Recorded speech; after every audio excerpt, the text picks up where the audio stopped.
Welcome everybody to For Wild Places' second trail chat. We had our first last month and we hope to do these every month now. It's very exciting. My name's Will. I'm based in Port Kembla on the New South Wales south coast. It's on Dharawal land. And the first thing I want to do is acknowledge the traditional owners of our land and pay our respects to elders past, present and future. I'm obviously part of For Wild Places. There's a few of us, Al and myself, who are got a bit of product placement here on the Zoom meeting with our IO Merino t-shirts. And For Wild Places is a group of activist runners. We aim to protect and celebrate the wild places that we run in. And we are, I nearly hit my table because I was so excited. We are stoked to have as a special guest today, Millie Young.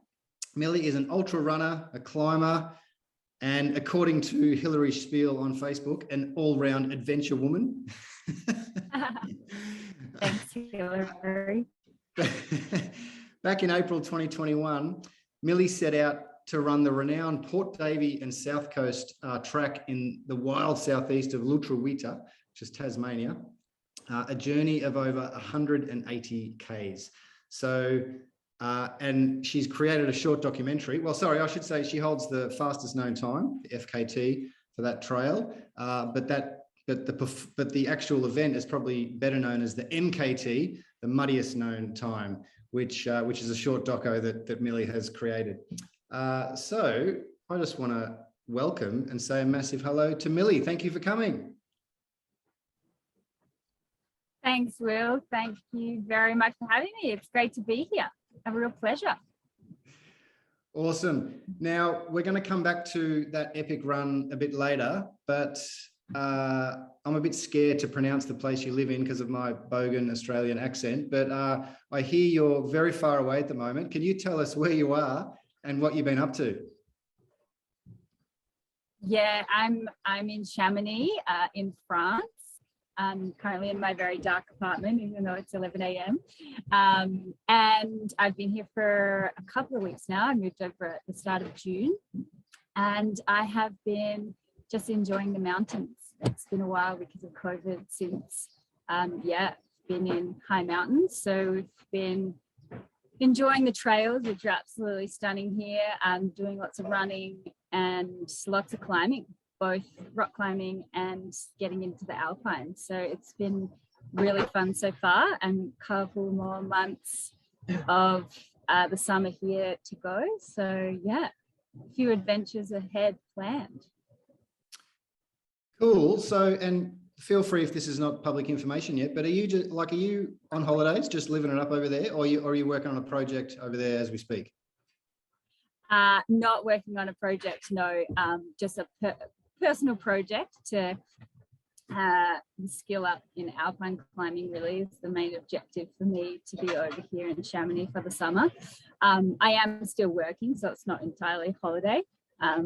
Remote working, obviously, since COVID. It's pretty nice now. We can kind of work from wherever as long as we have a laptop and some internet connection. So yeah, not 100% holiday, but it is a bit of a working holiday for sure. Okay. Now just on that, let's go back a bit because we wanted to quiz you on that. What like you're obviously an epic runner who's done amazing things, but what do you do in your day-to-day? Work-wise? Yeah, so I do a couple of things. I coach in running and climbing, and I also work for an organization called Energy Lab.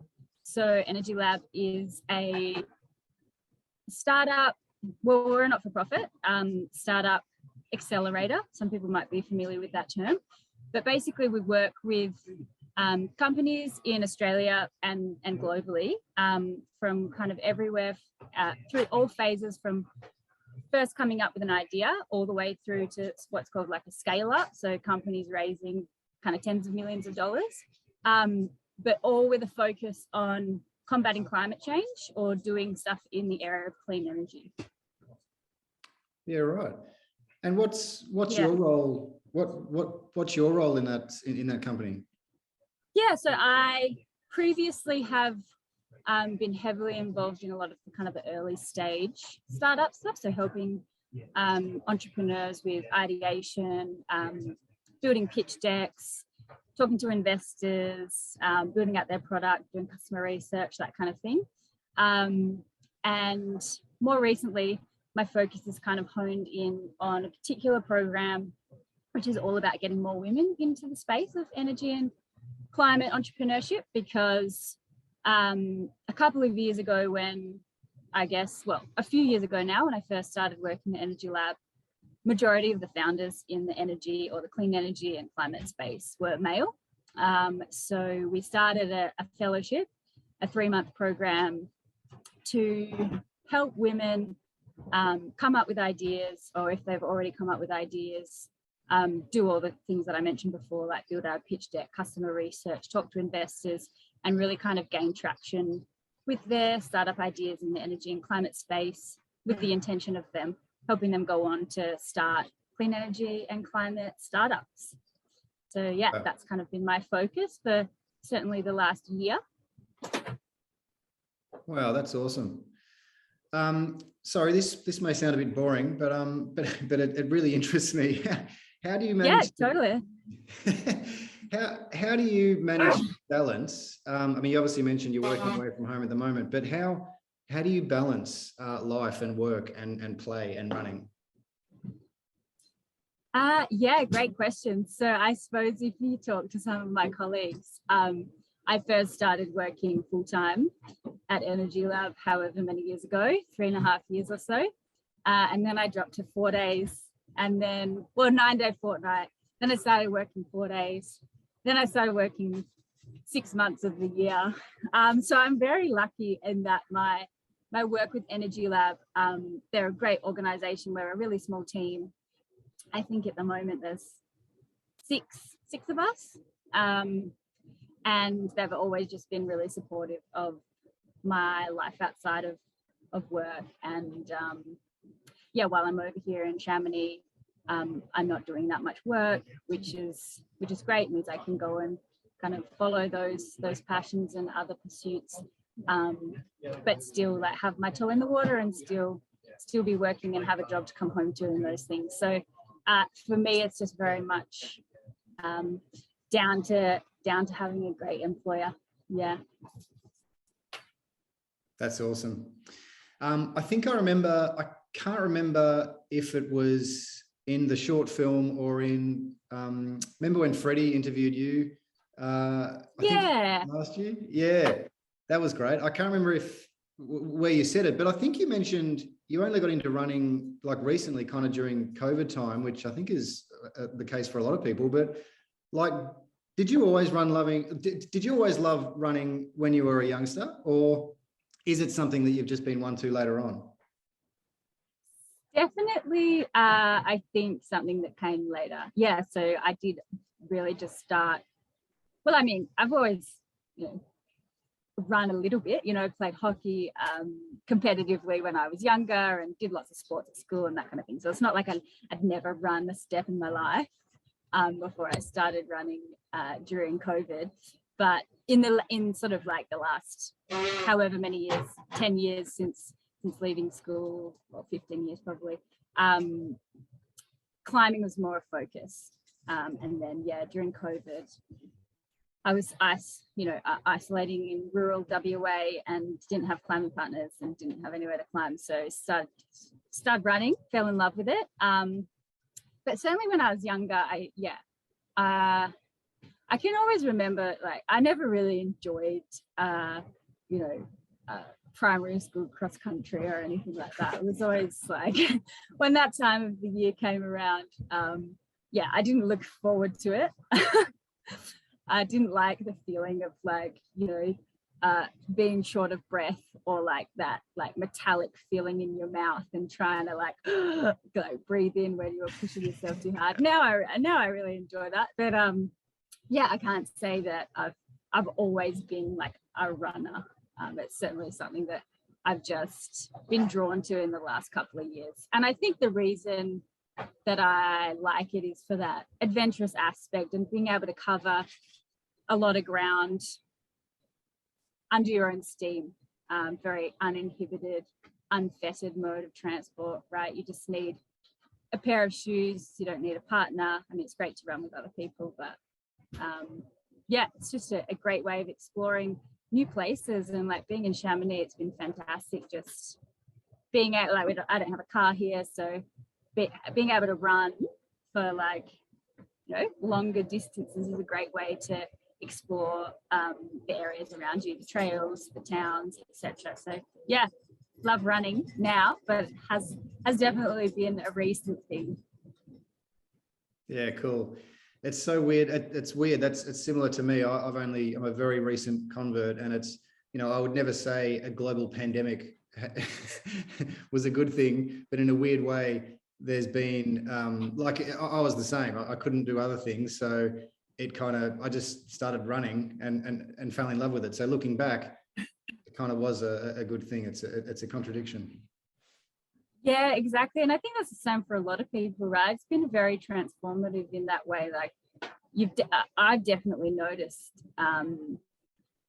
just an uptake in the number of people getting out and enjoying wild places, whether it be running, hiking, climbing, just generally, appreciating nature. Because I think when everyone was locked down for so long, just, and stuck in their like local areas, they started to, notice things, the changing of the seasons, the different animals, the flowers on the trees blossoming and things. And yeah, it just really brought people's attention to how important it is to be outside and be in nature.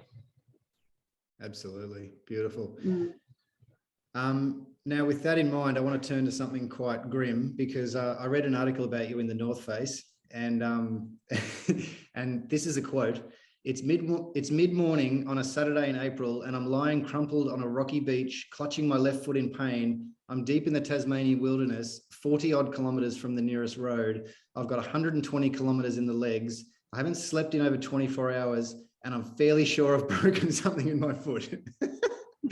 Now we're obviously talking about that epic Tassie run, but like can you just explain to us what's going through your mind that enables you to get up and keep going when you're in that moment? Look, it's hard I actually don't really know. Like looking back, when that happened, I was in a lot of pain. There was no way for me to know that I'd broken, I'd broken my big toe. But I didn't know that because obviously didn't have an X-ray out on the track. And yeah, I guess when I started, I knew the only way out was going to be on my own 2 feet, or option 2 was call a rescue. And I suppose it didn't seem to me to be like a big enough, I was in a lot of pain, but it just kind of felt a bit like not enough of a big deal to be rescued for like possibly a broken toe, but didn't really know, imagine if it wasn't. And then I'd called a rescue because like I had a sore foot. So yeah, I suppose there was just a bit of like, I felt like it would be quite embarrassing if I got rescued and there was nothing wrong with me. So I guess the reason to push on was, and also I wanted to finish, right? And I thought that, yeah, it was painful, but however many, I think like I had about 40 Ks or something to go. And yeah, I thought that I could get there. It would be slow, but I'd started it and I wanted to finish. Yeah, and I think it was in the morning, so I had the rest of the day. It turned out to, actually took a really long, from that point onwards was really long and difficult. But yeah, I don't know, it just seemed to be like not that big of a deal in a way. Yeah, I don't know. I don't know. Would I do it again if I was in that position? I'm not sure. But yeah, I just really didn't put too much thought to it, to be honest. I just was like, oh well, off we go. We're keeping on going to Copper Creek. Yeah.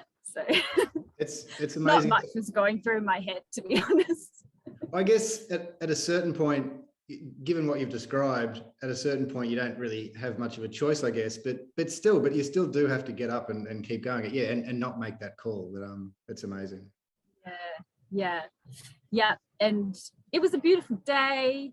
It was very hot, and I don't know. It's just I wasn't ready for it to be over. I guess I was having like such a great time out there, and just thought, well, if I can put one foot in front of the other, eventually I'll get to Cockle Creek. You mentioned whether or not you would do it again. If you were to do it again, would you approach it differently or do anything differently? Yes, I would. I took way too many gels, so I definitely wouldn't take that many gels. I saw in the film there's so many gels laid out. I know. It was a lot. I can't remember why I thought, oh yeah, I'd eat that many gels. I mean, I did go through a lot of the gels, but by the time, like on that second day after I'd broken my toe, I was going so slowly that I didn't really need that much energy. So I definitely had a lot of gels left over at the end. I've actually been talking to a guy named Ben who's planning to do the run this coming summer. And so it's on the sort of top of my mind, because I was messaging him yesterday about some tips.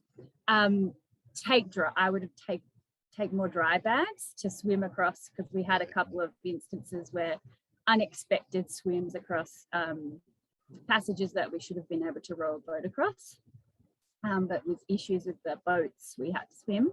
So, and that's when I say we, that was my support runner, Tom, who met me for the second half. So definitely would take some dry bags that were big enough to put running back in, because we did take dry bags, but they were too small. So that was unfortunate. And then look, to be honest, I'm not really sure. I potentially would have done it at a different time of the year, but I wouldn't have been fit enough to do it any earlier, because I left it quite late in the summer, and it had been quite wet, so it was pretty muddy. So I think probably more like a Feb date would have been better, but it's so hard to tell in the southwest. It rains so much, so it's all like a lot of guessing, really. And probably just train more, I guess. That would be the other thing that I would have done.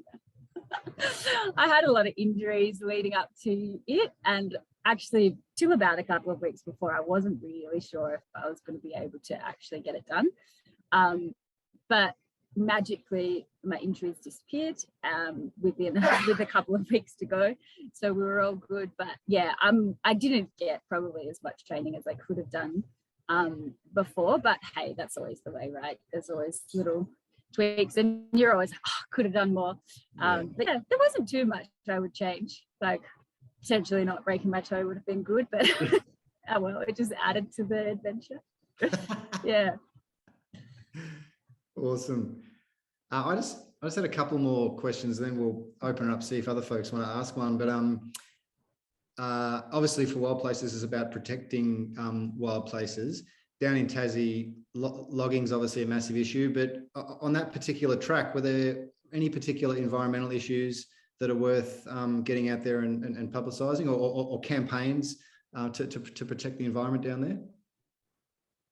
That part of Tassie is actually still very pristine. I mean, aside from the south coast and the Port Davey track, which are obviously really some of the only signs of humans down in that area of the southwest, the Tassie Parks does a really good job of keeping that area wild. There is talk of, and I'm not up to date on what's going on, so take what I say with a grain of salt, and probably definitely do some research into what I'm about to say. But I know that there is talk about turning the South Coast track into like adding huts and making it more of a, rebuilding the track and making it more of like a kind of like an overland, and privatizing public land, which is in itself is a contentious issue.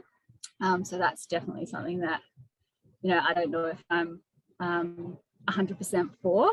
However, putting more money into actually rebuilding the track wouldn't be such a bad thing, because there is areas on that South Coast track and the Port Davey as well, although the Port Davey is a lot less trafficked, where you can see the degradation caused by hikers, not staying on the path and everyone's kind of weaving around, and then you've got these massive big bog holes. So, as you say, like I've done a bit of guiding in Tassie and always trying to get clients to stay on the track, but when the track is a muddy mess and you're going to fall up to your hip in mud, it's really hard to do that yourself. So certainly as much as you can down there, try and stay on track, but I understand that it can be difficult when that means you're going to be up to your knees, hips, waist in mud. But for the most part, that part of Tassie is a really special place, because it really hasn't seen a whole lot of human development, and it is truly very wild still, which is just beautiful. Yeah, it looks magnificent. And hey, what have you got going on the rest of the year? Have you got other exciting projects or events coming up? Yeah, so while I'm over here, I am, as I said, mainly climbing is my main objective. I did a little sky race in Italy on the weekend just been, which was really fun. And it was awesome. It was like a beautiful little town in the foothills of the Alps, and we got in our race bags with our bibs, we got bags of polenta and beers, and it was super fun. And I'm going to be doing the Matterhorn 50k sky race, which is a race around the Matterhorn, in August. And then I've got an exciting project coming up at the end of 2022 in Tassie again, planning to run from the northwest point, so Woolnorth Point, all the way to Southeast Cape. So like a big traverse across Tassie, which will be about 700 k's of the route that I've kind of mapped out at the moment, and about 20,000 meters of elevation gain. I'm not sure how long it will take me. I'm trying to figure out what are the best, because it will sort of link up from the Penguin's Cradle and then the Overland, and then somehow get from Derwent Bridge to Scotts Peak Dam, and then I'll probably be doing the Port Davey South Coast again. I was trying to avoid it because I really wanted to do the Western Eastern Arthurs, but the Eastern Arthurs is closed, and I think it will remain that way for quite some time, because after the bushfires, can't remember the year that they were, but the track is still closed after the fires, and I don't see it opening this year. So I think I'll be revisiting the Port Davey South Coast track. So I don't know how stoked I am about that, but it'll be fun. Yeah, so that's kind of the big project of 2022 is that run across Tassie. Yeah. Wow. Have you recruited support? Are you doing it supported, obviously? Yes, I will be doing it. Yes, supported very much so. I haven't quite got around to kind of organising that, but if anyone's down in Tassie, I'll likely be doing it early December. So if you want to, join for a leg or two, reach out. The more the merrier. Oh, let's put it out there, people. If you want to get down there and support Millie, get in touch. Actually, Millie, but before I open up, just something you said before about Chamonix, where you are now. I've never been there, obviously, but the photos are just incredible. I just wanted to know, is it as beautiful as it looks in the photos? Can you just describe the terrain where you are?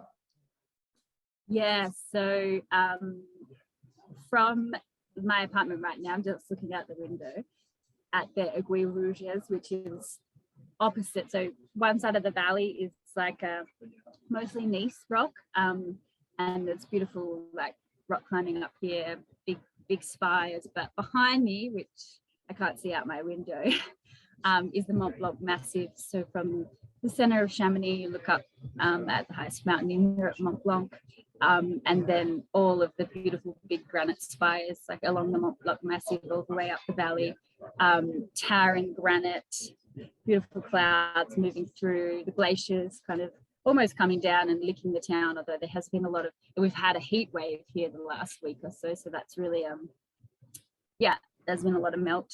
And I was up in the mountains a couple of days ago, and the snow was very slushy and fickle and quite scary. But yeah, certainly like a eye-opening in terms of seeing climate change firsthand, for sure.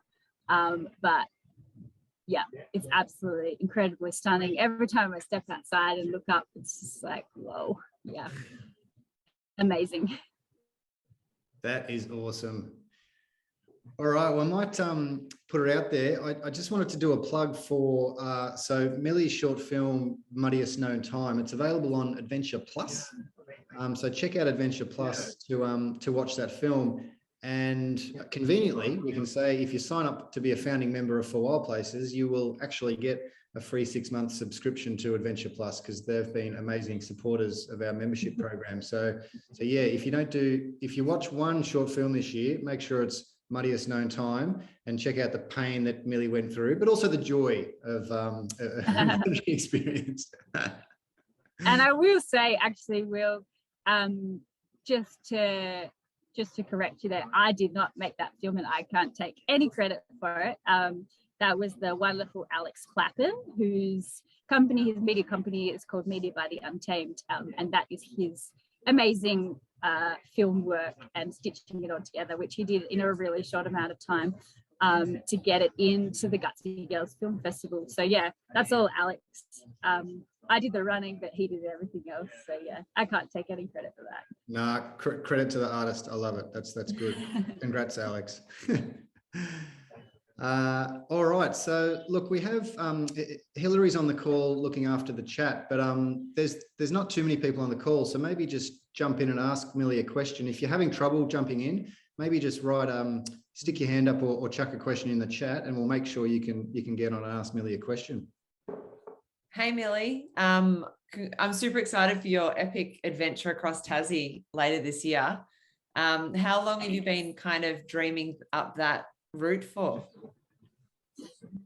I think, when did I start thinking about it? Like a couple of months ago. I was just kind of looking, what long runs could I do in Australia? And I thought of like the Bib Track and the Hasten Trail in South Australia.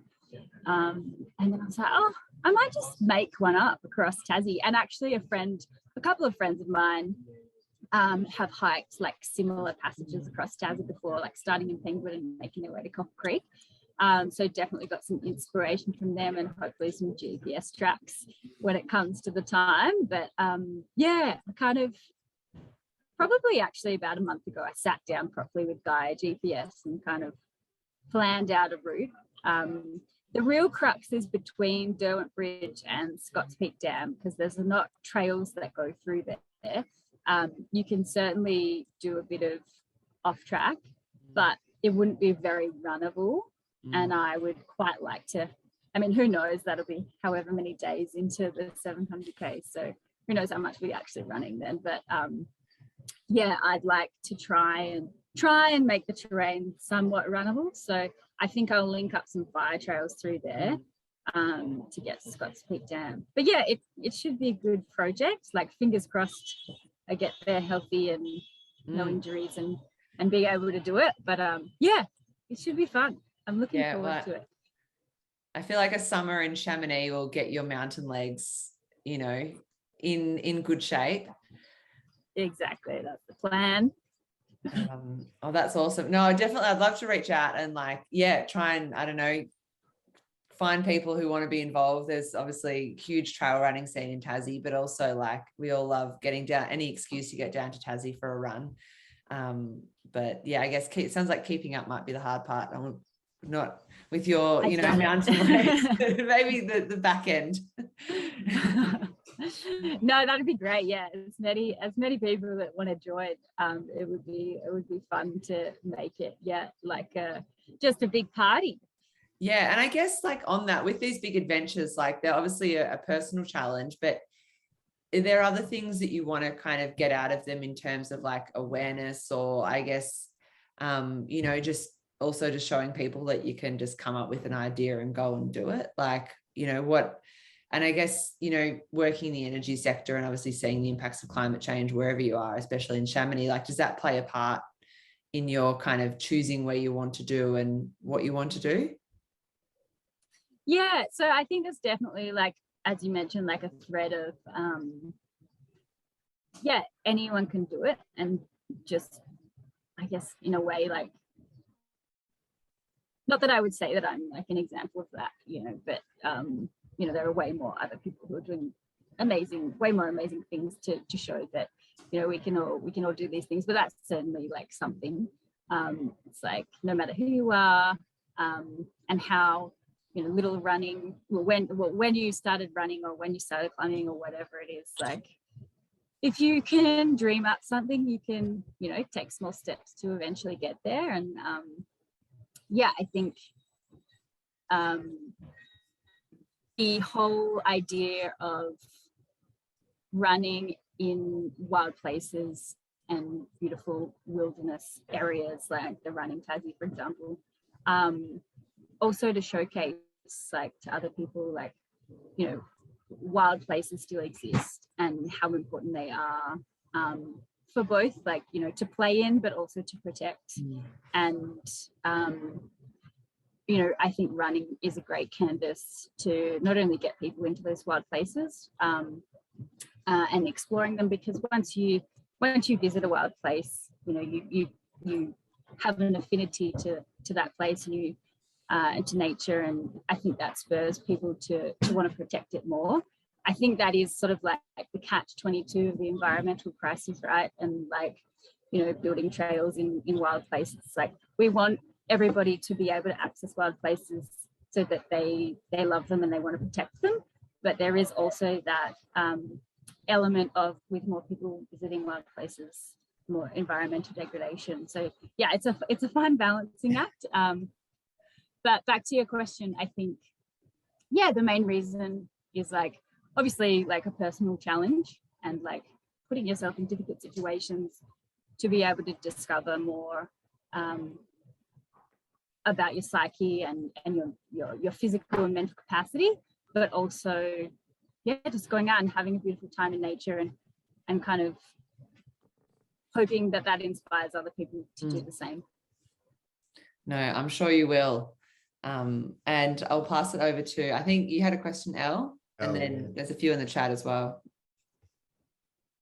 I'm happy to hand it over to the chat for now, and I've got a couple questions later, but there's a really good one from Shane in the chat that I want to hear the answer to.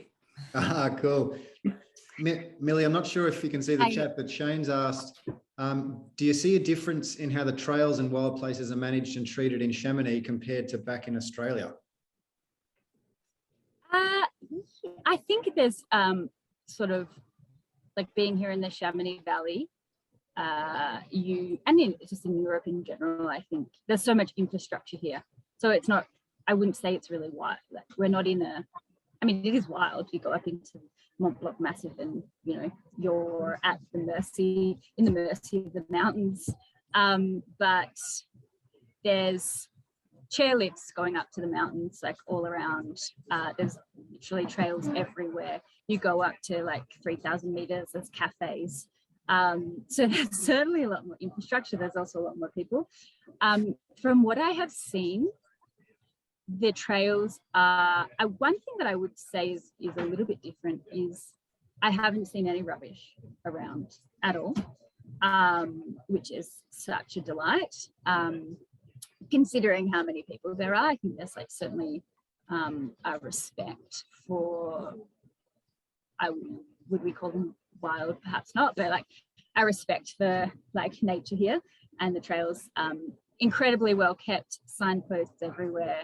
So just, like, I think, like, a lot more perhaps money because of tourism and because of, like, the money that brings most of these areas, a lot more money goes into like upkeep of trails and just making sure that everything is like well maintained, etc. I haven't ventured further than Chamonix to have much of many thoughts beyond this part, but yeah, I think there seems to be just perhaps more of a respect. Like, yeah, everything seems to be very clean and no litter. Yeah, which is different. I mean, it depends where you are in Australia, but yeah, you do see a lot of litter on trailers in Oz. Yeah. And Millie, Liz is asking, very important question. Are you still going to be in Chamonix in late August? Because Liz is planning a trip. Liz, it depends when you're coming. I might actually leave on the 24th, but if you're in Chamonix before then, definitely hit me up. We can go for a run. That'd be lovely. All right, Liz, get to the travel agent or online.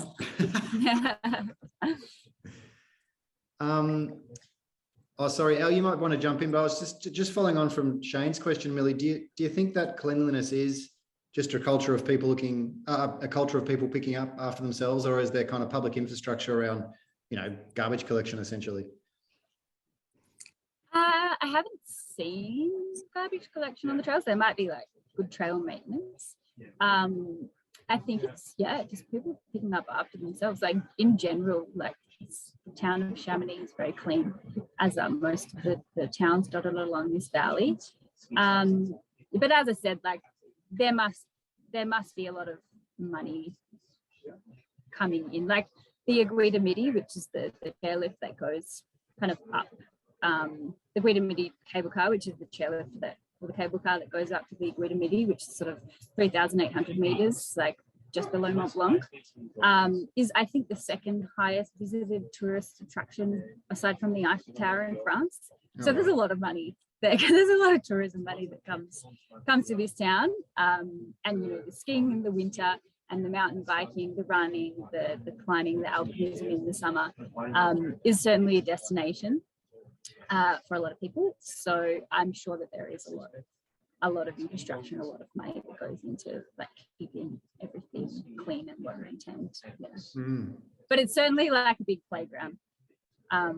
Comparing something like this to something in Tassie where you go on a trail and you see nobody and you're completely in the wilderness, like there's people everywhere on these trails. Like, yeah, it's just like a Disney World. Cool.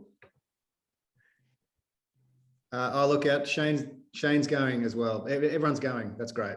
Everyone's going. I feel like there is a lot of Australians in Europe at the moment. Now that the world's opened up, there's a big exodus. Everyone's going on holiday. I'm really jealous. Al, did you want to jump in? Yes, I would like to jump in. So I'm looking very forward to the day where I don't actually see McDonald's wrappers and packaging on trails in New South Wales, where I've mainly explored. I am just curious, how do you go? I haven't actually watched The Muddiest Known Time, but I currently have an Adventure Plus subscription, so I'm going to get on that sometime soon. How do you go about convincing people to like follow along on that like trail and get people involved and to make a movie about it? How do you get all of that to happen basically, and to just believe in whatever it is that you're doing? Great question. Actually, it just turned out, I don't know, it just kind of fell into place. Like Alex, who made the movie, is so I grew up in a tiny little country town in WA, and his girlfriend is from my hometown, and we got chatting, sadly at a funeral, but we were just talking about, I knew like he's really into outdoor sports, snowboarding, highlining, bit of climbing. We were just chatting, and he was talking about how he wanted to start doing some adventure filmmaking, and I was like, oh well, I'm doing this run in Tassie, and like you're more than welcome to like come and make a film about it if you want, kind of thing, is how it started out. So that's how that kind of slice happened. And then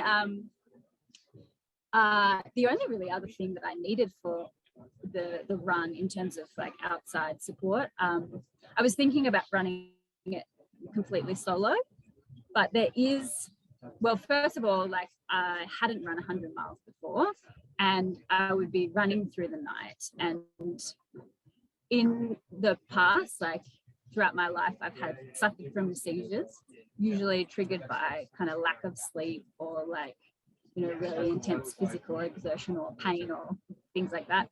And so I wasn't sure whether or not doing something like that would cause me to have a seizure. So I was a little bit hesitant to do it by myself, especially because like in the end, like I was like, well, there is a chance that I'll have to swim some of these water crossings, and that would be, you know, like basically, yeah, like a death sentence if I had a seizure in the water or whatever. And there was also a passage where I had to row 400 meters across this kind of like open channel of water. And if the boats were, so there's rowboats there. If you get to one side and you have one rowboat, you need to row the boat across, collect another rowboat, bring 2 boats back, leave 1 boat, and then row. There were like 3 boat crossings, and I'm not a very good rower. Open water, you know, especially if there was like current or like, you know, high winds or whatever. So that was like certainly the crux for me. So I decided that I needed a support runner. Yeah, and the boats are so heavy. That's right. Like, I would have like struggled to pull the boats up myself. So in the end, I decided like I really needed a support runner. And so I got my mate Tom to come down and help me. And he was like almost Australian rower kind of thing. So he was like perfect for the job, to make sure that the boats are ready for me to row across, and then to support me the rest of the time in case I had a seizure.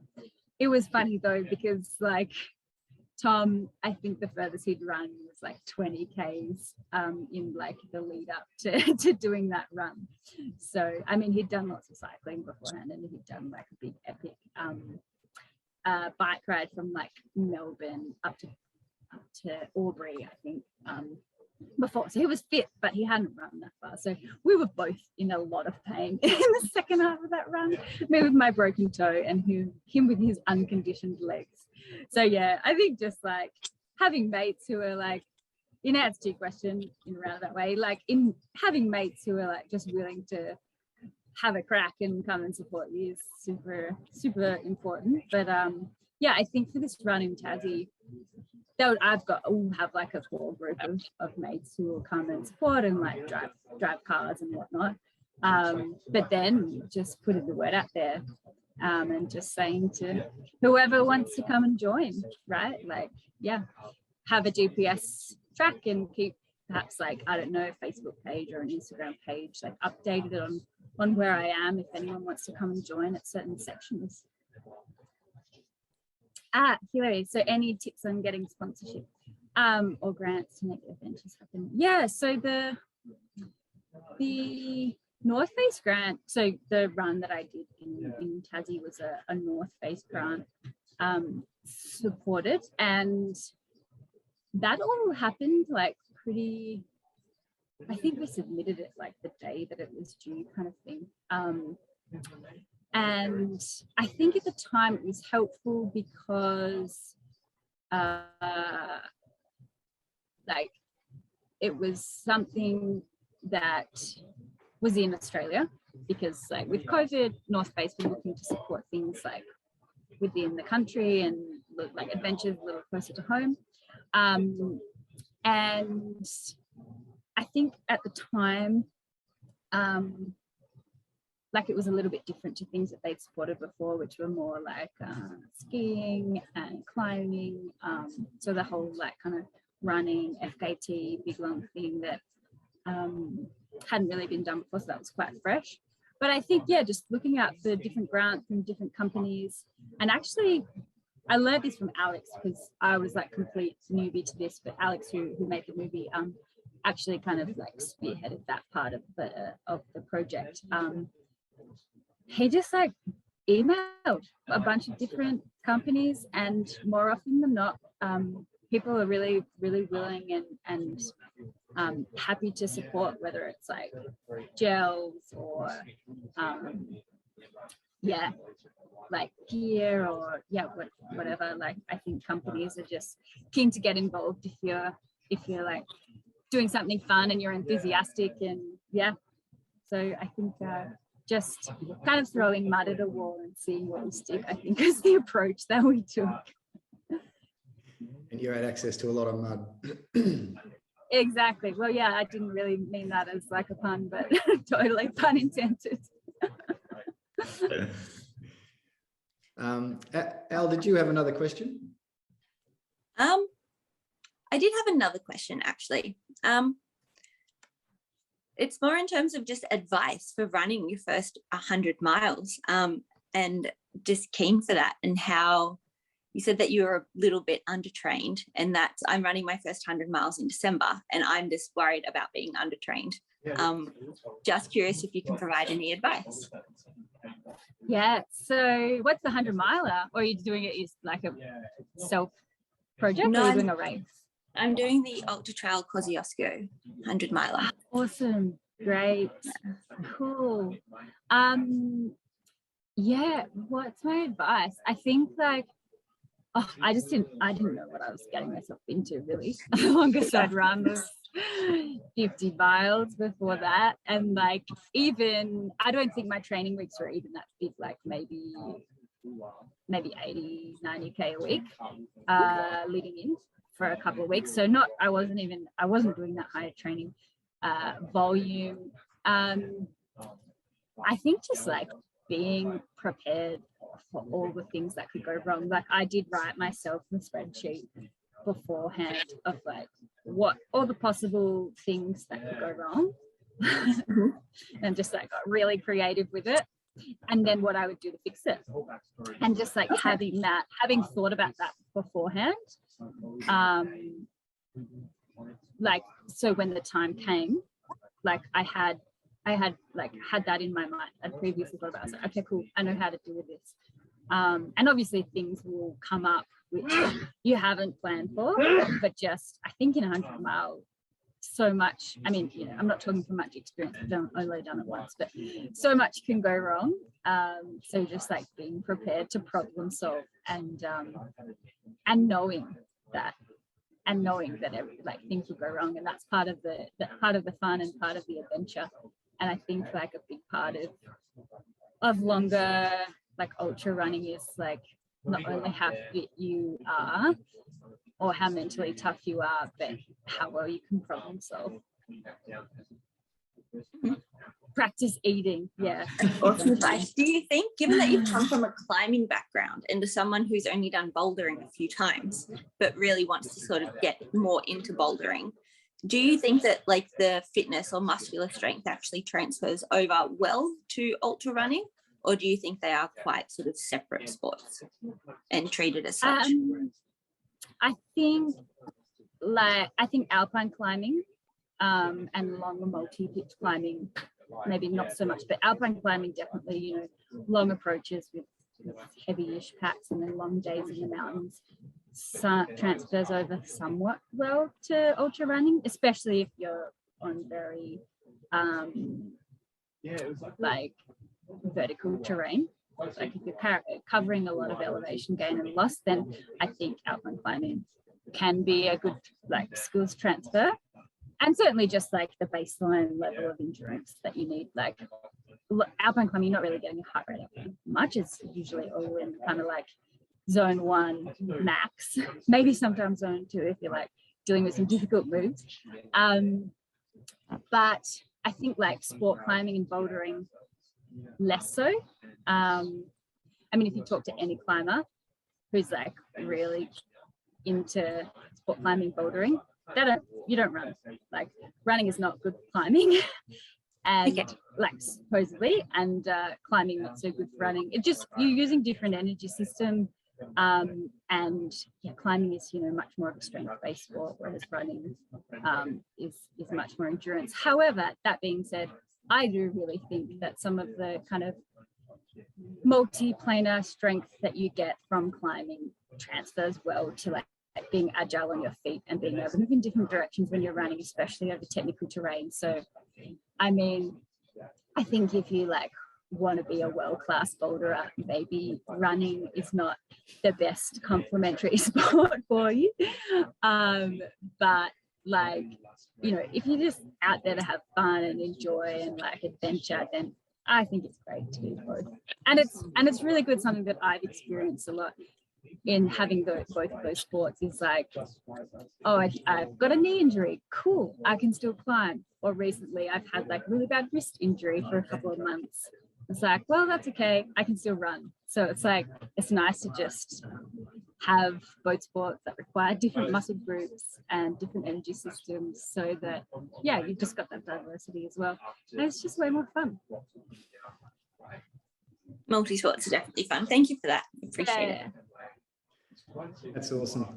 Well, folks, that hour has just blown by. We probably should finish up. Are there any final questions before we let Millie go? No. What dates will you be in Tasmania? Just curious. And doing that big project this year. Yeah, so the plan is to do it at the start of December, ish, depending on like when I can get the permits for the overland. And yeah, I think I'll probably, so I'm leaving Chamonix at the end of August, and then the plan is to probably head back to Tassie. Still not exactly sure where I'll be going after Chamonix, but yeah, making my way to Tassie for sure. So yeah, if anyone down in Tassie, certainly reach out. Always looking for running partners and climbing partners. Cool. Awesome. Well, look, thanks everyone for joining our second trail chat, and a very special thanks to Millie for giving us your time. We really appreciate it. Folks, you can follow mountain_mill. Is that right, Millie? Where folks can follow what you're doing? That's the one. Yep. Brilliant. We'll be watching the amazing things you do, and maybe after this next epic run, we can have another chat early next year if you're up for it, to talk about how that went. We'd love that. Yeah, definitely.